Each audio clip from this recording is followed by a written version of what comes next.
Stress, बढ़ते lifestyle diseases, ताज़ा परिस्थिति, साथ ही बढ़ता मेडिकल इन्फ्लेशन। आप ये सोचने पर ज़रूर मजबूर होते होंगे कि क्या मेरा लिया हुआ हेल्थ इंश्योरेंस पर्याप्त है। अब कितना हेल्थ इंश्योरेंस सही है, ये आज इस वीडियो में हम जानेंगे। नमस्कार, मैं हूं स्वाति रायना। हेल्थ इंश्योरेंस कितना होना चाहिए, इसकी सफिशिएंसी को किन पैमानों पर परखा जा सकता है। वो आपकी उम्र हो सकती है, आपका प्रोफेशन, आप कहाँ रहते हैं। ये तमाम ऐसे पैरामीटर्स हैं जिस पर आप समझ सकते हैं कि आपके पास कितना हेल्थ इंश्योरेंस होना चाहिए। अब मानिए जैसे आप अपने 20s में हैं, आपकी शादी नहीं हुई है, हेल्दी लाइफस्टाइल है, मेट्रो शहर में रहते हैं, तो आपके लिए एक बेसिक हेल्थ प्लान सही है। बेसिक हेल्थ प्लान क्या? 5 लाख रुपए तक का हेल्थ इंश्योरेंस आपके लिए सही होना चाहिए। अब वहीं अगर आप 20s में हैं, एक टियर 2 या टियर 3 सिटी में रहते हैं, तो यही मेडिकल इंश्योरेंस 3 लाख का आपके लिए काफ़ी हो सकता है। ऐसा क्यों?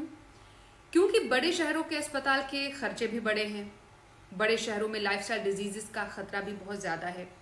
तो ये कुछ ऐसे रीजंस हो सकते हैं कि बड़े शहर और टियर 2 टियर 3 सिटीज़ में मेडिकल इंश्योरेंस के खर्चों में थोड़ा अंतर हो सकता है।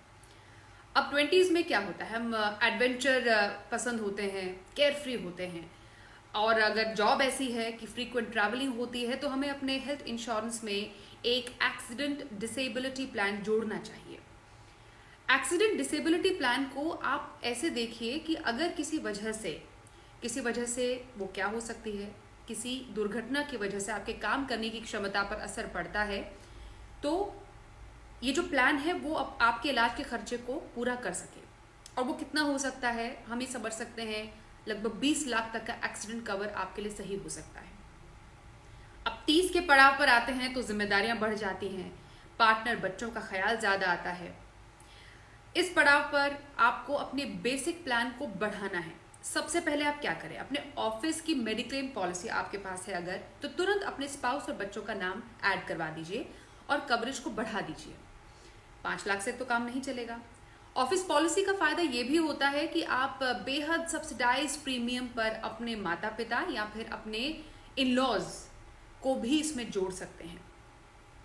दूसरा, सिर्फ ऑफिस के इस प्लान पर निर्भर मत रहिए, क्योंकि जब तक वो ऑफिस है तभी तक आपका प्लान है। यहाँ पर आप एक फैमिली फ्लोटर प्लान अलग से ले सकते हैं, मतलब हेल्थ प्लान एक, मेंबर अनेक। इसमें आप अपने स्पाउस, अपने बच्चों को शामिल करें। अब कई लोग हमसे पूछते हैं कि क्या पेरेंट्स को फैमिली फ्लोटर प्लान में शामिल करना चाहिए। तो यहाँ पर एक बात समझना बेहद ज़रूरी है कि फैमिली फ्लोटर प्लान कैसे काम करता है। फैमिली फ्लोटर प्लान में जो प्रीमियम होता है वो सबसे ज़्यादा उम्र वाले मेंबर पर ही तय होता है। अब आप अपने पेरेंट्स को ऐड करेंगे और मानिए वो सीनियर सिटीजन्स हैं, तो प्रीमियम उसी हिसाब से तय होगा, जो कि महंगा आपको पड़ सकता है। तो बेटर है कि अपने पेरेंट्स के लिए आप अलग से एक मेडिकल प्लान लें, उनकी ज़रूरत के हिसाब से। और हाँ, ये बात समझिए कि आपके फैमिली फ्लोटर प्लान में मैटरनिटी बेनिफिट्स और पोस्ट नेटल केयर, जो कि न्यूबॉर्न बेबीज़ के लिए होता है, वो शामिल होना चाहिए। वो ज़रूरी है आजकल के टाइम में। सवाल ये भी होता है कि अपने एग्जिस्टिंग हेल्थ प्लान को कैसे बढ़ाया जाए। एग्जिस्टिंग हेल्थ प्लान को बढ़ाने का तरीका है टॉप अप प्लान लेकर। अब ये टॉप अप प्लान वैसे ही काम करता है जैसे आप अपने फ़ोन का जो टॉक टाइम है वो ख़त्म होने पर टॉप अप चार्ज कराते हैं। आपके बेसिक प्लान ख़त्म होने पर टॉप अप प्लान से मेडिकल इंश्योरेंस में आप इलाज के खर्चे को पूरा कर सकते हैं, और ये नया प्लान लेने से सस्ता पड़ता है।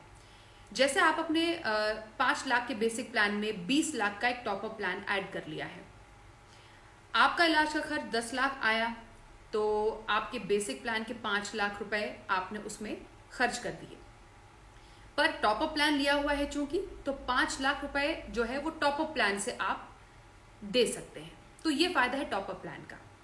यहाँ पर आप अपने बेसिक हेल्थ प्लान में 20 लाख का टॉप अप आपने जोड़ा है, और एक्सीडेंट कवर को यहाँ पर 20 लाख से बढ़ाकर अपने 30s में 25 लाख आप कर सकते हैं, क्योंकि रिस्क ज़्यादा बढ़ता है, फैमिली का प्रेशर भी ज़्यादा होता है।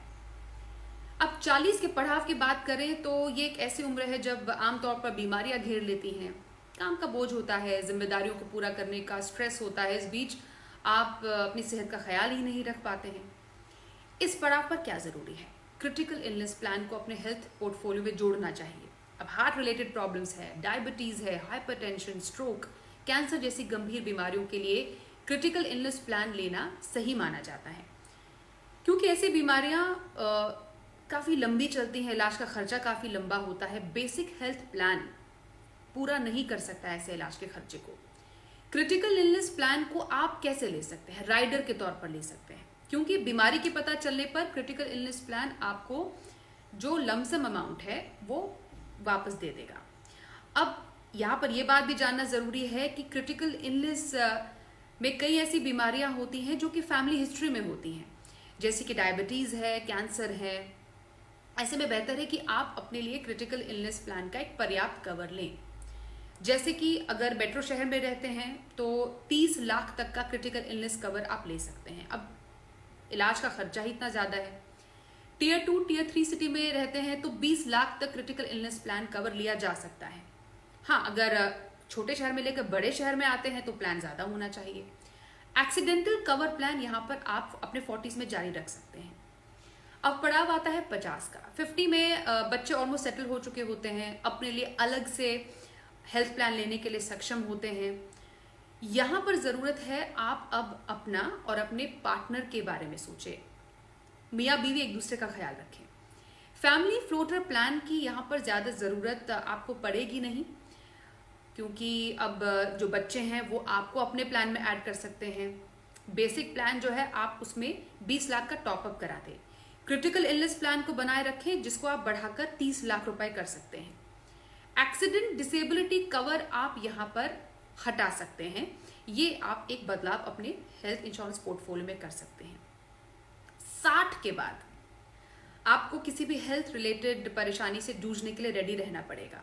उम्र है, रिटायर हो गए तो उसके बाद आप अपना जो ऑफिस का मेडिकल प्लान है वो पोर्ट करा सकते हैं, क्योंकि सीनियर सिटीजन अगर है तो नया हेल्थ इंश्योरेंस जो प्लान है वो आपको प्रीमियम के तौर पर महंगा पड़ सकता है। वैसे ही आपके बच्चे आपको अपने मेडिक्लेम पॉलिसी में ऑफिस की ऐड करा सकते हैं, जो उनके लिए किफ़ायती होगा। आपका जो बेसिक प्लान है माने 5 लाख का है, उस पर आप 25 लाख का सुपर टॉपअप करा दें। आप सुपर टॉपअप समझिए, सुपर टॉपअप पूरे साल के लिए वैलिड रहता है, जबकि जो टॉपअप प्लान होता है सिंगल हॉस्पिटलाइजेशन कवर के लिए वैलिड रहता है। तो सुपर टॉपअप कराना आपके लिए यहाँ पर बेहतर होगा। क्रिटिकल इलनेस प्लान को आप यहाँ पर जारी रख सकते हैं। 30 लाख रुपए तक का क्रिटिकल इलनेस प्लान आपके लिए 60 के बाद भी सही रहेगा। अब उम्र चाहे कोई भी हो, पड़ाव चाहे कोई भी हो, अपने हेल्थ इंश्योरेंस पोर्टफोलियो को हमेशा फिट रखना बहुत ज़्यादा ज़रूरी है। समय की मांग भी है, इसलिए जितना अपनी सेहत के बारे में सोचेंगे, पहले अपने आप को फिट रखने की तरफ ध्यान दीजिए। उसके बाद इस बारे में सोचिए कि अगर कभी ज़रूरत पड़ जाए तो क्या आपके पास पर्याप्त हेल्थ इंश्योरेंस है। तो ये कुछ ऐसी बातें हैं, कुछ ऐसे टिप्स हैं जो आपको अपने हेल्थ इंश्योरेंस को टोटली फिट रखने के लिए आपके लिए काम आएंगे। अपना बहुत ख्याल रखिएगा। नमस्कार।